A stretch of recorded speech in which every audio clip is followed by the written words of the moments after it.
Good morning, students. In our last video, we had learned about kinds of sentences, right? Like assertive, interrogative, imperative, exclamatory. And also, we had learned about simple, compound, and complex sentences. अभी हम इसके थोड़ा सा आगे जाएंगे and will see synthesis of sentences. अब ये synthesis क्या होता है, ठीक है? अब नीचे देखिए, synthesis means combining two or more simple sentences into single simple complex और कंपाउंड सेंटेंस. ठीक है, मतलब क्या कि किसी भी दो सिंपल सेंटेंसेस को मिलाकर एक सिंपल कॉम्प्लेक्स या कंपाउंड सेंटेंस हम जब बनाते हैं तो उसे हम बोलते हैं सिंथेसिस ऑफ सेंटेंसेस. ठीक है, it is the opposite of analysis. Analysis का अपोजिट होता है. एनालिसिस हम कैसे करते हैं? हम कोई एक कंबाइंड सेंटेंस, कोई कंपाउंड या कॉम्प्लेक्स सेंटेंस होता है, उसको हम एनालाइज करते हैं कि इसमें कौन कौन से क्लॉजेज हैं, मेन है, सबऑर्डिनेट है, राइट. तो उसी तरीके से ये उसका उल्टा है. इसमें हमको अलग अलग सेंटेंसेस दिए जाएंगे, सिंपल सेंटेंसेस, उनको हम मिलाकर हमें एक सिंपल सेंटेंस या कंपाउंड सेंटेंस या कॉम्प्लेक्स सेंटेंस हमें बनाना है. ठीक है, let's see now formation of simple sentence. सबसे पहले हम देखते हैं कि सिंपल सेंटेंस कैसा बनता है. ठीक है, दो सिंपल सेंटेंस से मिलकर एक सिंपल सेंटेंस कैसे बनता है.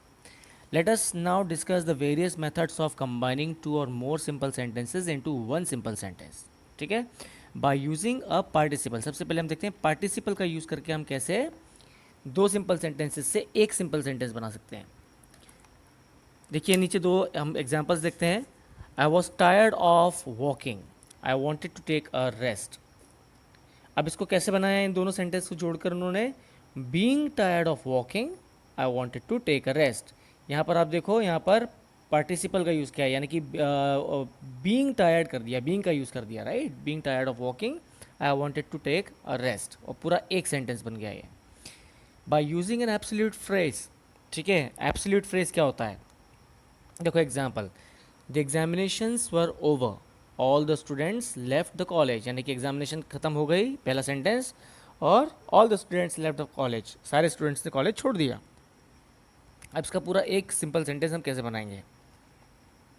The examinations being over, all the students left the college. अब यहाँ बीइंग का यूज़ कर लिया हम लोग. ठीक है, this is called the absolute phrase. ये पूरी की पूरी एक एब्सोल्यूट फ्रेज है.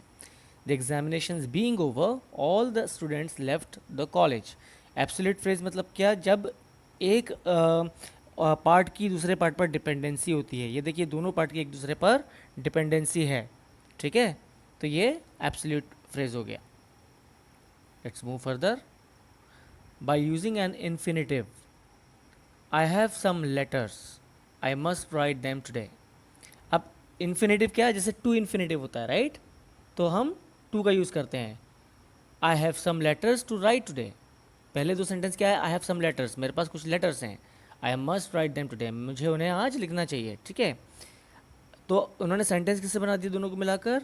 आई have some letters to write today, मेरे पास कुछ लेटर्स हैं लिखने के लिए. ठीक है, तो टू इन्फिनेटिव का यूज़ हो गया. फोर्थ हम देखते हैं, by using a preposition with a noun or gerund. अब प्रीपोजिशन का यूज़ करते हुए, ठीक है, प्रीपोजिशंस क्या क्या होते हैं? To, of, above, below, down, ये सारे प्रीपोजिशंस होते हैं. He sells newspapers, he earns money in this way. ठीक है, इसे कैसे बनाया इन्होंने? He earns money by selling newspaper. यहाँ प्रीपोजिशन क्या है? बाय. वह पैसा कैसे कमाता है? न्यूज़पेपर सेल करके. ठीक है, बाय यूजिंग अ नाउन और फ्रेज इन अपोजिशन. अब यहाँ देखो, Sonia is a school teacher, पहला सेंटेंस हो गया. शी लिव्स इन लुधियाना, दूसरा सिंपल सेंटेंस हो गया. It is an industrial city, ये तीसरा सिंपल सेंटेंस हो गया. सारे सिंपल सेंटेंसेस हैं. अब तीनों को जोड़कर एक सिंपल सेंटेंस कैसे बनाया जा रहा है ये देखिए आप. बाय यूजिंग नाउन और फ्रेज इन अपोजिशन. सोनिया, अब या Sonia is a school teacher ना लिखते हुए इन्होंने क्या किया? Sonia a school teacher lives in Ludhiana. यहाँ शी लिव्स इन लुधियाना पूरा एक सेंटेंस था, तो शी हटा दिया. Sonia a school teacher lives in Ludhiana. ठीक है, it is an industrial city का क्या उन्होंने क्या किया? इट हटा दिया. ठीक है, और इस भी हटा दिया. एन इंडस्ट्रियल सिटी, तो लुधियाना एन इंडस्ट्रियल सिटी पूरा एक सेंटेंस कर दिया. तो Sonia school teacher lives in Ludhiana an industrial city. ठीक है। सोनिया जो कि एक स्कूल टीचर है, लुधियाना में रहती है, जो कि एक इंडस्ट्रियल सिटी है। ठीक है, तो जो कि हम हिंदी में बोलेंगे तो जो कि जैसा एक साउंड आएगा। Bye using an adverb, adverb मतलब क्या होता है? एडवर्ब मतलब जो वर्ब की विशेषता बताते हैं वर्ड्स वो। ठीक है, ही will get first rank, it is certain मतलब क्या? उस फर्स्ट रैंक लेकर आएगा। ठीक है, इट इज़ सर्टेन ये निश्चित है। अब इन दोनों को हम जोड़ेंगे तो हिंदी में कैसे बनेगा? ये निश्चित है कि वो फर्स्ट रैंक लेके आएगा। तो कैसे बनाएंगे? He will certainly get first rank, वह निश्चित रूप से फर्स्ट रैंक लाएगा। ठीक है, he will certainly get first rank. अब देखते हैं फॉर्मेशन ऑफ कंपाउंड सेंटेंसेस। अभी तक हमने पढ़ा फॉर्मेशन ऑफ सिंपल सेंटेंसेस, सारे सिंपल सेंटेंस से एक बड़ा सिंपल सेंटेंस हम कैसे बनाते हैं। ठीक है, अब कंपाउंड सेंटेंस देखते हैं। Two or more simple sentences can be combined into a single compound sentence with the help of coordinating conjunction such as. अब देखिए, to or more simple sentences, दो या दो से ज़्यादा simple sentences can be combined, जोड़े जा सकते हैं इनटू सिंगल कंपाउंड सेंटेंस। दो सिंपल सेंटेंसेस मिलाकर एक कंपाउंड सेंटेंस बनाया जा सकता है with the help of coordinating conjunctions. Coordinating conjunctions कैसे होते हैं? जैसे एंड, ठीक है, बिफोर, आफ्टर, ये सारे कोऑर्डिनेटिंग कंजंक्शंस जो दो सेंटेंस के बीच में लगते हैं और उनको जोड़ते हैं। ठीक है, बाय यूजिंग एंड, ठीक है, ये एंड एक कोऑर्डिनेटिंग कंजंक्शन हो गया। बोथ एंड, ये बोथ और एंड दोनों का साथ में यूज़ होता है एक सेंटेंस में। फिर नॉट ओनली बट ऑल्सो, इस पूरी एक फ्रेज का यूज़ होता है कि सेंटेंसेस में दो सेंटेंसेस को जोड़ने के लिए। ठीक है, एज वेल एज, और इसका भी यूज़ होता है। अब देखिए इनका कैसे यूज़ करते हैं। सलमा वोक अप अर्ली, एक पहला सेंटेंस हो गया। She prepared lunch for guests, Salma जल्दी उठी। She prepared lunch for guest, उसने गेस्ट्स के लिए लंच प्रिपेयर किया। इन दोनों को आप देखिए कैसे जोड़ेंगे हम। Salma woke up early and prepared lunch for guest, जहाँ शी प्रिपेयर्ड लंच था उसमें से शी हटा दिया हमने और यहाँ पर हमने एंड लगा दिया, क्योंकि सलमा ही थी जिसने दोनों काम किए। सलमा ही जल्दी उठी और सलमा ही ने गेस्ट के लिए लंच प्रिपेयर किया। तो हम क्या करेंगे, बार बार शी या सलमा नहीं बोलेंगे। ठीक है, हम सिर्फ एंड लगा देंगे ताकि क्या होगा, वो सेंटेंस पूरा जुड़ जाएगा। Salma woke up early and prepared lunch for guest. ठीक है, अगला, अनीता हैज़ ब्यूटी, अनीता के पास सुंदरता है। अनीता हैज़ इंटेलिजेंस, अनीता के पास बुद्धिमत्ता है। ठीक है, मतलब वो इंटेलिजेंट है। तो इसमें हम देखो बोथ एंड का यूज़ कर रहे हैं। ऊपर देखो बोथ एंड दिया हुआ है यहाँ पर, है ना, हम इसका यूज़ कर रहे हैं बोथ एंड का। तो Anita has beauty, Anita has intelligence, तो अनीता हैज़ बोथ, दो क्या क्या चीज़ें अनीता के पास, ब्यूटी और बोथ मतलब दोनों, अनीता के पास दोनों है, ब्यूटी एंड इंटेलिजेंस। तो बोथ और एंड का इस तरह से ही हम यूज़ करते हैं। ठीक है, अगला है I speak English, I speak German. इसमें हम क्या करेंगे, इसमें हम यूज़ करेंगे नॉट ओनली बट ऑल्सो का। ये देखिए थर्ड जो है नॉट ओनली बट ऑल्सो है। ठीक है, नॉट ओनली बट ऑल्सो का कैसे यूज़ करेंगे हम, I speak not only English but also German. मैं सिर्फ इंग्लिश ही नहीं बोलता, मैं जर्मन भी बोलता हूँ। ऊपर वाले दो सेंटेंस क्या है, मैं इंग्लिश बोलता हूँ और दूसरा सेंटेंस है मैं जर्मन बोलता हूँ। तो मैं सिर्फ इंग्लिश ही नहीं बोलता, मैं जर्मन भी बोलता हूँ। ठीक है, I speak not only English but also German. अब इसमें ये जो नॉट ओनली बट ऑल्सो और बोथ एंड इनका यूज़ हो रहा है, आप ज़रूरी नहीं है कि जैसा मैं यूज़ कर रहा हूँ उसी तरीके से यूज़, इसमें कुछ और भी लग सकता था। ठीक है, जैसे I speak both English and German, यहाँ पर हम बोथ और एंड का भी यूज़ कर सकते थे। Okay okay, by using but, yet, whereas, nevertheless. But मतलब क्या होता है, लेकिन, यट यानी फिर भी, वेयरएज जबकि, नेवरदलेस तो भी। अब यहाँ सेंटेंस है he is poor, he is happy, यानी किसी की लड़के की विशेषता बता रहे कि वह गरीब है लेकिन वह खुश है। तो अब हमने क्या बोला, लेकिन। ठीक है, यहाँ लेकिन वर्ड अपने आप आ गया इसके अंदर, तो लेकिन के लिए हम क्या यूज़ करेंगे, बट। सो कैसे लिखेंगे हम इसको, he is poor but he is happy, वो गरीब है लेकिन वो खुश है। ठीक है, he is uneducated, he is clever, वह अनपढ़ है। अब यहाँ पर फिर भी वह बुद्धिमान या चतुर है। ठीक है, he is uneducated yet he is clever, yet मतलब फिर भी, वह अनएजुकेटेड होते हुए भी वह क्लेवर है, ठीक है, तो इसलिए येट का यूज़ करेंगे। अब देखिए, माई father is a surgeon, my friend's father is a lawyer, ठीक है। अभी मेरे फादर की बात कर रहा हूँ तो सर्जन है, और अब मैं अपने फ्रेंड की फादर की बात कर रहा हूँ तो वो लॉयर हैं। तो इसमें हम ज़्यादातर किस चीज़ का यूज़ करेंगे, हम जबकि हिंदी में कैसे बोलेंगे इस बात को कि मेरे फादर सर्जन हैं जबकि मेरे फ्रेंड्स के फादर जो हैं वो लॉयर हैं। तो जबकि के लिए हम यूज़ करेंगे whereas. My father is a surgeon whereas my friend's father is a lawyer, ठीक है। नेक्स्ट, बाय यूजिंग और मतलब या, ईदर और, या तो ये या तो वो, नॉर, ठीक है, एल्स, नीदर नॉर, ना ये ना वो, अदरवाइज, नहीं तो, ठीक है। देखिए अब इसको सेंटेंस पे कैसे हम यूज़ करेंगे। You may answer in English, you may answer in English पहला सेंटेंस हो गया, you may answer in your mother tongue. अभी दो चॉइसेस हो सकती हैं यहाँ पर, आप इंग्लिश में जवाब दे सकते हैं, आप अपनी मदर टंग में जवाब दे सकते हैं, ठीक है। मदर टंग मतलब जो आपकी मातृभाषा होती है, जैसे मराठी हो गई, सिंधी हो गई, पंजाबी हो गई, ये मदर टंग्स भी होती हैं, ठीक है। तो अब इसमें चॉइस है, जब भी चॉइस होते हैं तो हम किसका यूज़ करते हैं, हम या की बात करते हैं, ठीक है। सो सेंटेंस कैसे बनेगा, you may answer in English और इन योर मदर टंग। आप इंग्लिश में बात कर सकते हैं, आप इंग्लिश में जवाब दे सकते हैं, या अपनी मदर टंग में जवाब दे सकते हैं। तो दोनों बार बार बार रिपीटेटिवली वर्ड्स न लिखते हुए उन्होंने क्या किया, you may answer in English और इन योर मदर टंग, ठीक है। अगला देखते हैं, he is mad, he fence madness, ठीक है। अभी इसमें भी चॉइस है, चॉइस में हमने एक और का यूज़ कर लिया, अब चॉइस में हम ईदर और का हम यूज़ करेंगे, ठीक है। ईदर ही इज़ मैड और ही फैंस मैडनेस, इसमें भी दो में से एक ऑप्शन होता है, या तो ये या तो वो। तो इधर ही इज़ मैड, या तो पागल है, और ही फैंस मैडनेस, ठीक है। Next, you must work hard, पहला सेंटेंस हो गया, if not you will fail in the exam, ठीक है। कोई कह रहा है कि आपको पढ़ना चाहिए, बहुत पढ़ना चाहिए। फिर दूसरा सेंटेंस है, अगर नहीं तो तुम फेल हो जाओगे, ठीक है। तो हम इसमें कैसे हम यूज़ करते हैं इन दोनों सेंटेंस को, उसको हम कैसे मिलाएंगे कि तो आपको बहुत पढ़ाई करना चाहिए, नहीं तो, ठीक है। नहीं तो को हम इंग्लिश में क्या बोलते हैं, अदरवाइज, ठीक है। तो you must work hard otherwise you will fail in the exam, इन दोनों को हम अदरवाइज कंजंक्शन से जोड़ देंगे और ऐसे एक कंपाउंड सेंटेंस हमारा बन जाएगा। He does not earn money, he does not save money, ठीक है।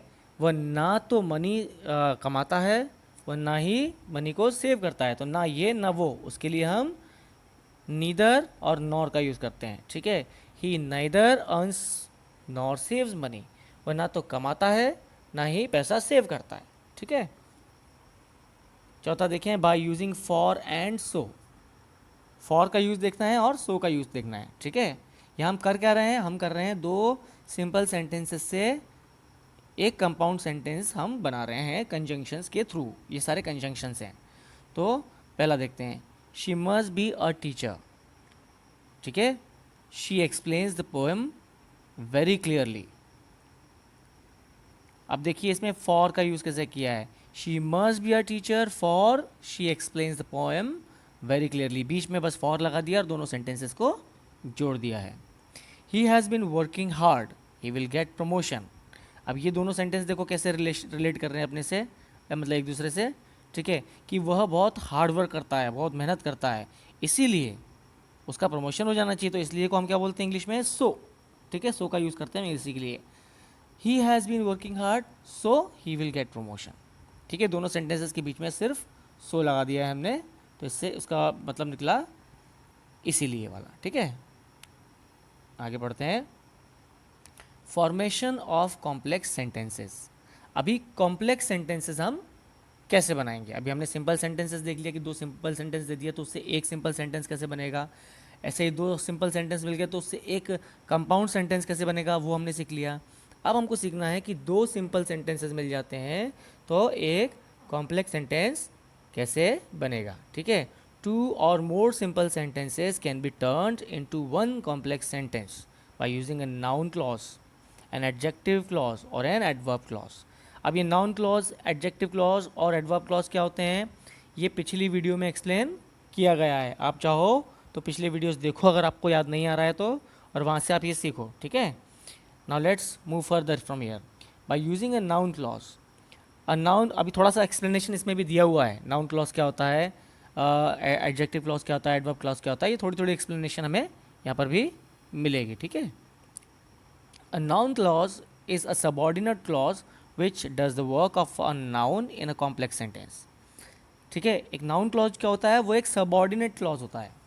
सबऑर्डिनेट क्लॉज क्या होता है, मैंने क्या बताया था आपको कि दो क्लॉज होते हैं, मेन क्लॉज और सबऑर्डिनेट क्लॉज. जो मेन क्लॉज होता है, जो अपना मीनिंग पूरी तरह से कैरी करता है, वो होता है मेन क्लॉज. और वो जो दूसरा क्लॉज जो कि अपना मीनिंग पूरी तरह से कैरी नहीं करता है, उसे बोलते हैं सबऑर्डिनेट क्लॉज. राइट. तो हम क्या करेंगे, a noun clause is a subordinate clause which does the work of a noun in a complex sentence. Complex sentence में जो नाउन क्लॉज होता है वो एक सबऑर्डिनेट क्लॉज होता है जो कि नाउन का काम करता है. ठीक है. कॉम्प्लेक्स सेंटेंस में it is generally introduced by the subordinate conjunctions such as that, sometime, however. ठीक है.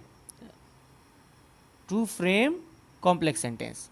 जनरली मैंने आपको पिछली बार भी बताया था कि हम एक सिंपल सेंटेंस से कॉम्प्लेक्स सेंटेंस, या अपने सॉरी एक सिंपल सेंटेंस में हम, या मेन जो क्लॉज होता है, मेन क्लॉज को हम सबऑर्डिनेट क्लॉज कैसे बनाते हैं, हम उसमें सिर्फ कुछ वर्ड्स जोड़ देते हैं. ठीक है. जैसे दैट, समटाइम्स, हाउएवर, है ना, ये सारे वर्ड्स जैसे हम उसके आगे लगा देंगे तो वो ऑटोमेटिकली सबऑर्डिनेट क्लॉज हो जाएगा जो अपना मीनिंग कैरी नहीं करेगा. ठीक है. देखते हैं कैसे. I am interested in photography. Example देख लो. ठीक है. I am interested in photography, it is known to all my friends. ये दोनों सिंपल सेंटेंसेज हैं. I am interested in photography, it is known to all my friends. ठीक है. अभी इसको कैसे इन्होंने बनाया है, that I am interested in photography. But देखिए, I am interested in photography के आगे क्या लगा दिया इन्होंने, दैट लगा दिया है. इससे ये जो सिंपल सेंटेंस था ये बन गया क्या, मतलब ये जो मेन क्लॉज था ये बन गया सबऑर्डिनेट क्लॉज. राइट. फिर is known to all my friends, ये इन दोनों को जोड़ दिया इन्होंने. तो इसमें एक हो गया पूरा का पूरा, मतलब ये पूरा का पूरा सेंटेंस कैसा बन गया, ये हो गया कॉम्प्लेक्स. ठीक है. कॉम्प्लेक्स बन गया. राइट. चलिए देखते हैं आगे. Bye using an adjective clause. अभी हम अगला कॉम्प्लेक्स क्लॉज का अपना कॉम्प्लेक्स सेंटेंस कैसे बनाएंगे, हम एडजेक्टिव क्लॉज से बनाएंगे. ठीक है. An adjective clause is a subordinate clause which does the work of an adjective and qualifies some noun or pronoun in a complex sentence. Adjective clause क्या होता है, एक subordinate clause होता है ये भी. ठीक है. सबऑर्डिनेट क्लॉज मैंने आपको पिछली बार जो बताया था उसमें एडजेक्टिव हो गया, एडवर्ब हो गया, नाउन क्लॉज हो गया, ये सारे आपको पढ़ना है. ठीक है. आप एक बार पढ़ लीजिए पीछे जाके तो आपको जल्दी समझ में आएगा. An adjective clause is a subordinate clause which does the work of an adjective, जो कि एक एडजेक्टिव का काम करता है. एडजेक्टिव क्या होता है, जो कि नाउन की विशेषता बताते हैं. ठीक है. जैसे बिग, टॉल, ब्लैक. ठीक है. इस तरीके से गुड, बैड, ये सारे एडजेक्टिव्स हैं. So, an adjective clause is a subordinate clause which does the work of an adjective and qualifies some noun or pronoun in a complex sentence. ठीक है. किसी नाउन और प्रोनाउन को की विशेषता बताते हैं एडजेक्टिव क्लॉजेस. ठीक है. किसी भी सेंटेंस में, कॉम्प्लेक्स सेंटेंस में. It is introduced by the relative pronoun like who, which, that. Generally who, which, that ऐसे रिलेटिव प्रोनाउंस होते हैं, इनके थ्रू ही वो सबऑर्डिनेट क्लॉज बनता है. और relative adverbs like where, when, why to frame complex sentence.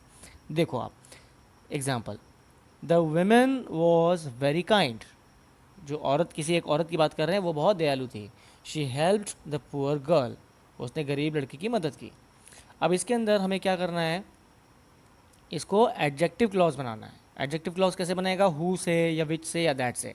कैसे, the women who was very kind. हमने क्या किया, the women was very kind को एक सिंपल सेंटेंस था, कंप्लीट मीनिंग कैरी भी कर रहा था, लेकिन हमने उसमें हु लगा दिया तो ये अब इसका मीनिंग पूरा कैरी नहीं करेगा. क्योंकि जब हम बात करेंगे the women who was very kind और इतना बोल के छोड़ देंगे तो इसका कुछ मतलब नहीं निकलेगा. ठीक है. इसके आगे कुछ ना कुछ बोलना पड़ेगा, डिपेंडेंसी आ जाएगी. Then helped the poor girl, वैसा का वैसा. शी हटा दिया हमने क्योंकि वुमेन ही शी है. राइट. तो पूरा एक सेंटेंस लिखेंगे तो बार बार उसको लिखने की ज़रूरत नहीं है. The women who was very kind helped a poor girl. यहाँ हु से हमने, हु कंजंक्शन से हमने इसको एक सबऑर्डिनेट क्लॉज बनाया। कौन सा सबऑर्डिनेट? एडजेक्टिव क्लॉज बनाया, ठीक है। Bye using an adverb clause, अब जैसे हमने नाउन क्लॉज किया, एडजेक्टिव क्लॉज किया, वैसे हम एडवर्ब क्लॉज भी देखेंगे। एडवर्ब मतलब क्या होता है? एडवर्ब मतलब होता है वर्ब की विशेषता बताने वाले, ठीक है। एडजेक्टिव क्या था? नाउन की विशेषता। एडवर्ब क्या है? वर्ब की विशेषता, मतलब कोई भी एक्शन जो हो रहा होता है वो कैसा हो रहा है वो बताया जाता है, ठीक है। Adverb clause is subordinate clause which does the work of an adverb, ठीक है। Adverb clause is a subordinate clause, ये भी एक सबऑर्डिनेट क्लॉज है, which does the work of an adverb, जो कि एडवर्ब का काम करता है। It is introduced by subordinating conjunctions like when, as, since, still, where, if, though, unless, that, lest, whether and whereas to frame complex sentence. ये जो words दिए हैं ये सारे एडवर्ब क्लॉज बनाने में हेल्प करते हैं, ठीक है। अब देखो एग्जाम्पल, आई वेंट देयर, पहला सेंटेंस हो गया, मैं वहाँ गया। She was cooking in the kitchen then, उस समय वो किचन में कुकिंग कर रही थी, ठीक है। तो अब इसको कैसे बनाएंगे हम adverb clause? I went there, हमने सिंपल लिखा, उसके पहले क्या लगा दिया हमने? व्हेन। तो क्या हो जाएगा? When I went there she was cooking in the kitchen. अभी यहाँ व्हेन किसको किसको क्वालिफाई कर रहा है? किसकी क्वालिटी बता रहा है? ये बता रहा है जब मैं वहाँ गया। जाने गया कब? जब मैं गया, ठीक है। तो when I went there she was cooking in the kitchen. ऐसे कैसे हमने पूरा का पूरा सेंटेंस जोड़ दिया। तो और पहला सेंटेंस हमने एडवर्ब क्लॉज से हमने सबऑर्डिनेट क्लॉज में चेंज कर दिया, राइट, सिंपल सेंटेंस को।